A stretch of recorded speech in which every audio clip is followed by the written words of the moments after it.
Hey folks, I'm Vignesh. I'm Shwarya, and we'll talk about slow cooking today. So actually I just want to ask you how slow cooking works because I have no idea.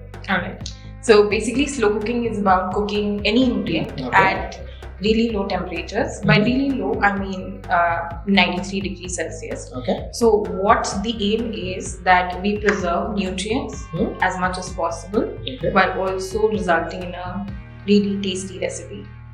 So since I have a fair idea of how slow cooking works, how does slow cooking work on the appliance? You might have seen that there's a target temperature for every recipe and for every step.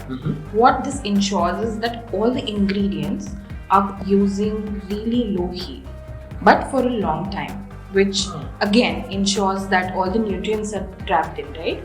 So you can see there's a lid, there's a crown, which ensures that when ingredients are cooked, they're heated and the water evaporates.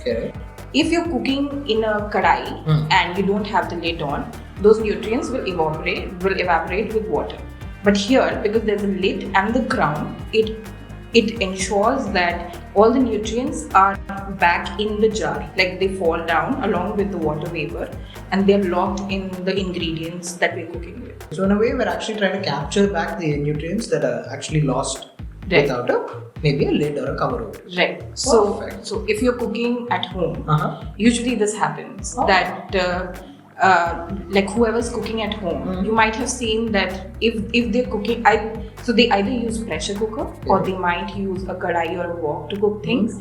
They might always have a lid on, which ensures the same thing that we're trying to replicate in appliance. So now I've got a fair understanding of how slow cooking works and how slow cooking works on the appliance.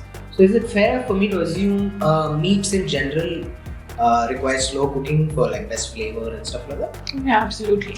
So meats in general, whenever possible, should be cooked as slowly as possible. If you are short on time, you can always choose to use different cuts of meat. So let's say chicken breast cooks really fast in probably 10 minutes. So you can opt for that. Great. So since we know what slow cooking means, if at all you guys are interested in knowing more about cooking in general or our appliance, you can always drop us a comment. Thanks for watching. Thank you.